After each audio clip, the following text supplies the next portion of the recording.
Manchester United have beaten Liverpool on our first preseason game in Bangkok 4-0. Now, of course, no one should take preseason results seriously. Preseason games are no more than glorified fitness tests, a chance for managers to try new things. This is why I will not be raving about individual performances. I'm not going to be comparing Eric Bailly to the new coming of Franz Beckenbauer, but rather I want to focus on one 15-second sequence.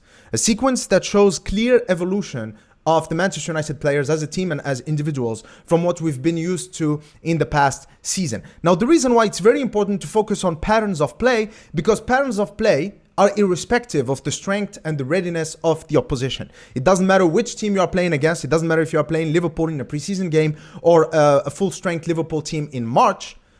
The same principles always apply. And so this 15-second sequence actually shows a lot of good things about how the Manchester United players are developing and growing through the coaching sessions under Erik Ten Hag and his coaching staff. Okay, so I'm gonna show you the sequence, and let's analyze it together and let's comment on it as it goes. Okay, see you soon. Okay, so the sequence starts with David De Gea, and now, here's what's interesting here is that as the ball reaches Luke Shaw, look at Fred. So Fred is literally sprinting in order to make himself available. He's sprinting to find pockets of space. Now, one of the biggest criticisms of Fred over the past few seasons since he's joined Manchester United is that he's not bold enough to be involved in the build-up play. So he likes to get the ball deep when there's a lot of space and when he has a lot of time on the ball. But in narrow areas, he does not get on the ball as often as he should, as a Manchester United midfielder should. And that actually applies to Scott McTominay as well, who we are gonna see also is learning how to do some very, very good things in midfield. So anyway, so Luke Shaw goes for the long ball towards Bruno Fernandes.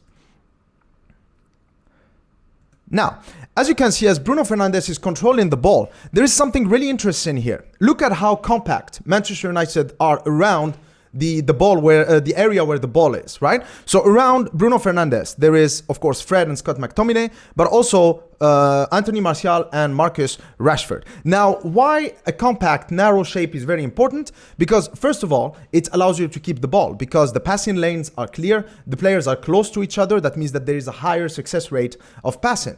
But also, it's very good when it comes to counter-pressing. Because if, let's say, Bruno Fernandes lost the ball here, then for Manchester United, it would be very easy to get the ball back because all of the players are close to each other and they can easily swarm the opposition. What's really interesting about this as well is the positioning of Rashford and Martial. Now, one particular theme under Ralf Rangnick and Ole Gunnar Solskjaer is that the forwards were always very high and wide. In fact, under Ralf Rangnick, especially in the game that we lost 5-0 against Liverpool, we were playing in a 4-2-4 shape with only Scott McTominay and Fred in midfield, and all of the forwards/wingers were actually playing further upfield and wide. That's not a good system if you want to keep the ball and keep possession of the ball.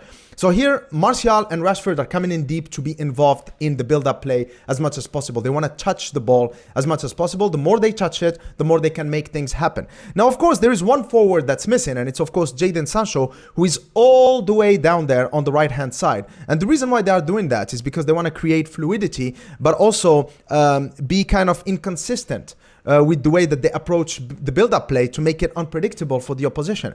So basically, Rashford and Martial coming in deep in order for them to be involved in the build-up play, but Sancho is wide, hugging the touchline on the right-hand side in order to create and provide an outlet for whoever is carrying the ball, in this case, Bruno Fernandes. Now, I also want you to focus on Scott McTominay here for a minute. Look at what Scott McTominay does. There. See that? So he clearly realizes that he's being marked out of the game by the Liverpool player. So he clearly peels away like 3-4 yards to the left in order to make himself available, to make himself a passing option for Bruno Fernandes. Now, this is key here because, like I said with Fred, Scott McTominay and Fred, the Mac-Fred combination, their biggest sin as Manchester United players is that they have never done enough of this.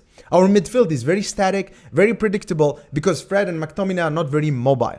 They are not very good at finding pockets of space and making themselves available. All of the greats, Scholes, Pirlo, Sergio Busquets, right? Rodri, all of these players, they're always available to receive passes. That's what a number 6, that's what a midfielder for a top team has to do. Now, clearly, Erik Ten Hag is coaching Scott McTominay and Fred.